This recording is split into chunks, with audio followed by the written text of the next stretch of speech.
సమైక్య ఆంధ్రప్రదేశ్లో 9.5 సంవత్సరాల ముఖ్యమంత్రి, 10 సంవత్సరాల అపోజిషన్ లీడర్ని, ఇక్కడ మళ్ళీ రెండోసారి ముఖ్యమంత్రి.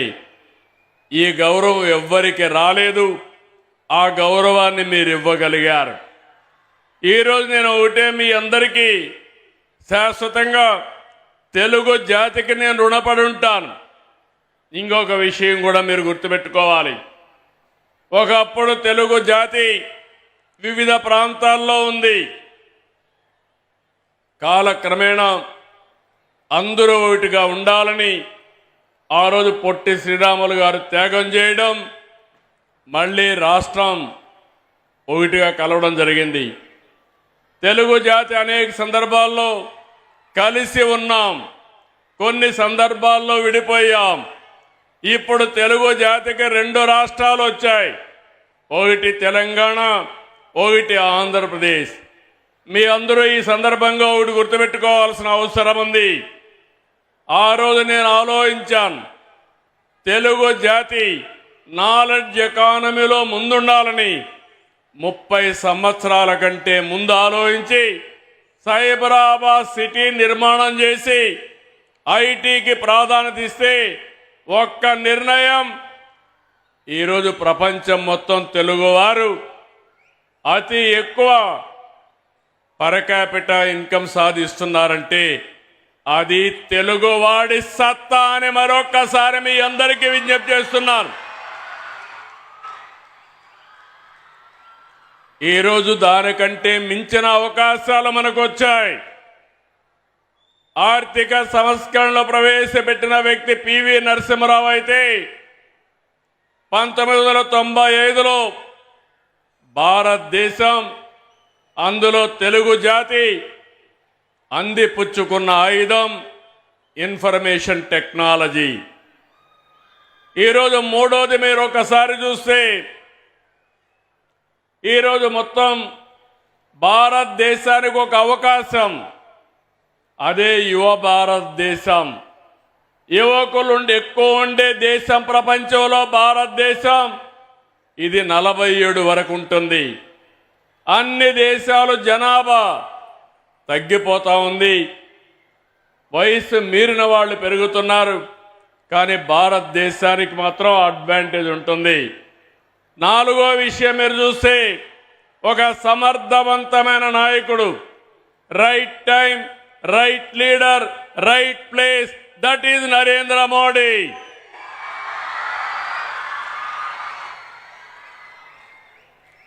ప్రధానమంత్రి గారు వికసిత్ భారత్ పెట్టి 2047కి భారతదేశాన్ని నెంబర్ 1 స్థానంలో చేర్చాలని, ప్రపంచమంతా భారతీయులు నెంబర్ 1గా ఉండాలని ఆయన కోరిక. నేను దానికి పూర్తిగా మద్దతిస్తూనే ప్రపంచం మొత్తం అత్యంత శక్తివంతమైన జాతిగా తెలుగు జాతి ఉండాలనేది నా సంకల్పం. ఇది అసాధ్యం కాదు, ఇది సాధ్యం. ఇది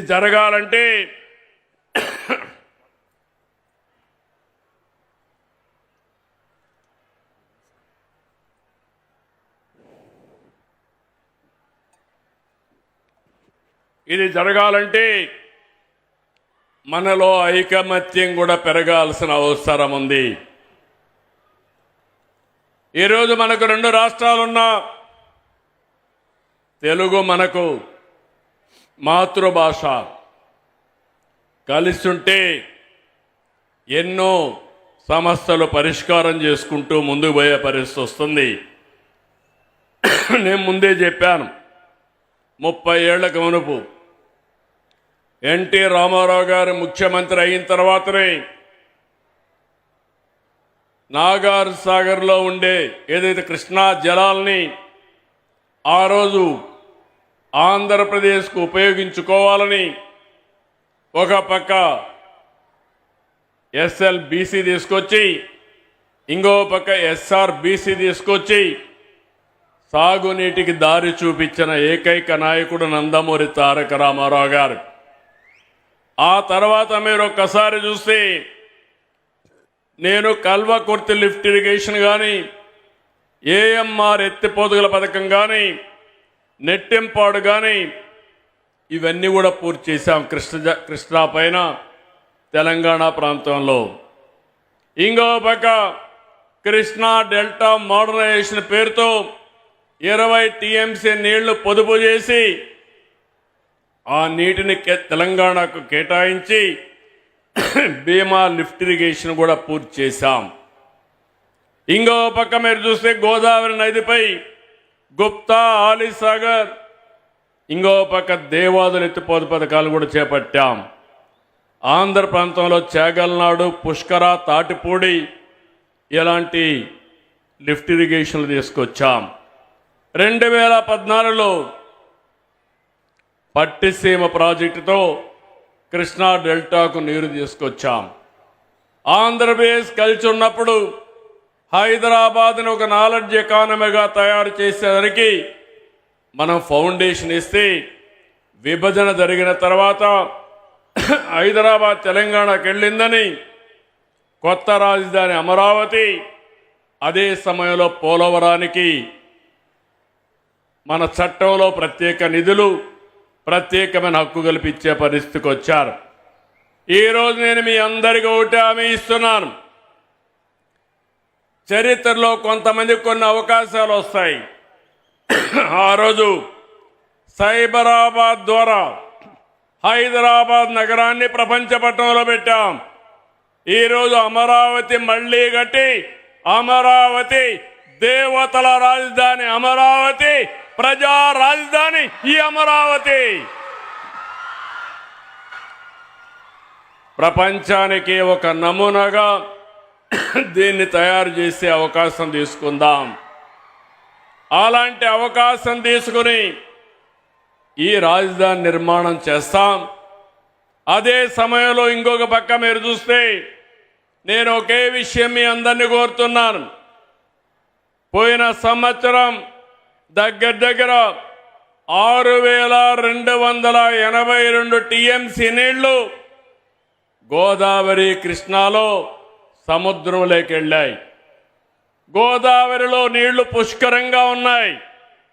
అందుకే మీరు చూసినప్పుడు నేను ఎప్పుడు కూడా గోదావరి నీళ్లు వాడుకుంటే ఎప్పుడు నేను అడ్డు చెప్పలేదు.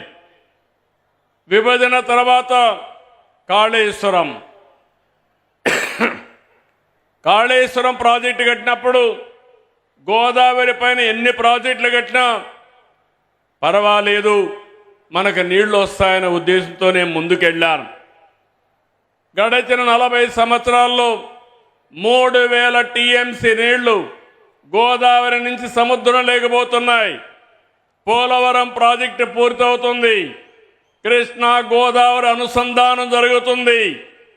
నా జీవితంలో ఒకటే కోరిక, ప్రపంచంలో తక్కువ నీటి వినియోగం చేసే దేశం భారతదేశం. ఎన్నో సంవత్సరాలుగా పోరాడుతున్నా, ఎన్నో సంవత్సరాలుగా ప్రయత్నం చేస్తున్నా, గంగా కావేరి కలవాలి, దేశంలో నీటి సమస్య పూర్తిగా పరిష్కారం కావాలనేది నా అభీష్టమని మరొక్కసారి మీ అందరికీ విజ్ఞప్తి చేస్తున్నాను. అదే సమయంలో ఆంధ్రప్రదేశ్లో ఉండే నదులన్నీ కలపాలి.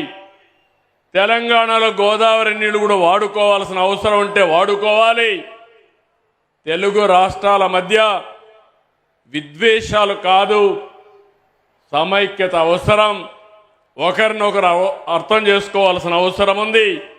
అందరం కలిసి ముందుకు పోవాల్సిన అవసరం ఉంది. ఎంతోమంది త్యాగాలు చేశారు. ఇది రాజకీయ వేదిక కాదు కాబట్టి నేను అన్ని విషయాలు మాట్లాడను. ఐక్యత వరకే ఇక్కడ మాట్లాడతాను. మిగిలిన విషయాలన్నీ బయట చెప్తాను. కానీ నా జీవితాశయం ఒకటి, నీటి విషయంలో కానీ, సహకారంలో కానీ తెలుగు వారందరూ కలిసి ఉండాలి. ప్రపంచంలో ఎక్కడున్నా మనల్ని గుర్తించేది ఏకైక భాష అది తెలుగు భాష. ఆ భాష ముందుకు పోవాలంటే, తెలుగు జాతి ప్రపంచంలో నెంబర్ 1 కావాలంటే మనకు కూడా ఐకమత్యం అవసరం అని చెప్పి మరొక్కసారి తెలియజేస్తున్నా.